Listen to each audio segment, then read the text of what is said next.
Bonjour, dans cette vidéo, nous verrons comment construire une application mathématique dans l'environnement Maple et concevoir une évaluation cotée de la même application dans l'environnement Mobius. Nous construisons notre capsule autour de 3 axes.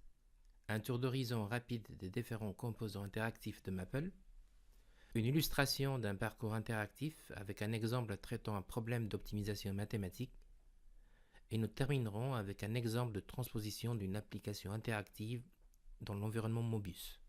Dans cette exploration visuelle, nous voyons les différents composants, une catégorie de composants de contrôle, curseur, cadran, bouton, raccourci, etc.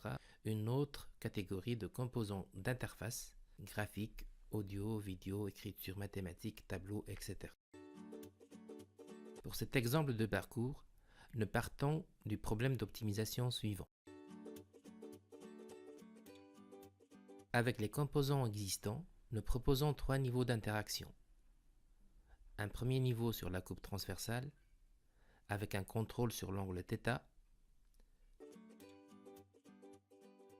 Voici un aperçu de commande complétant un cadre prédéfini. Le deuxième niveau, nous passons à une animation en 3D, toujours avec un code adapté. Le troisième niveau est une synthèse des deux premiers, avec un prolongement mathématique sur la fonction modélisant le problème et sa dérivée.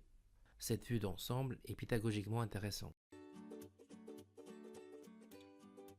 À titre d'illustration, pour l'exportation, nous partons avec un exemple de fonction de second degré. On choisit 2 composants et on insère le code traçant la fonction x carré plus paramètre de contrôle x plus 4. Nous testerons l'interaction pour vérifier si elle fonctionne. Explorons encore une fois notre application interactive. La palette de droite nous permet d'agir sur ces différents paramètres.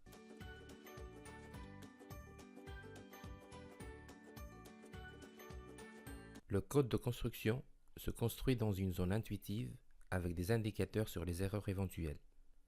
Dans notre cas, une simple commande plot suffit. Des options pourraient être ajoutées sans problème.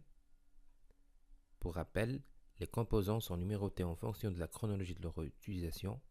Ici, plot 0 et slider 0, à sauvegarder à la fin. Le code de correction sous forme d'un module action contenant la procédure appelée grade se complète dans la zone code de démarrage de la feuille Maple. Ici, on impose la valeur 5 au slider 0 comme bonne réponse. Bien sûr, on peut changer. Avec une note 1, toute autre position du curseur sera considérée fausse avec une note 0. Bien sûr, on peut changer.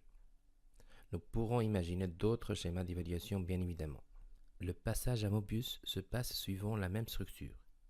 Classe, répertoire de contenu, question, créer une question, nom de la question, texte de la question et zone de réponse. Ici, on opte pour les questions de type MATAP. Plusieurs options se présentent.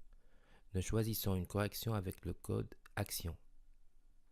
L'importation de notre feuille Maple nommée Component se fait après l'avoir téléversée. Nous pourrons visualiser la question. Le côté interactif est intact et on voit bien que positionner le curseur sur la valeur 5 génère la bonne réponse.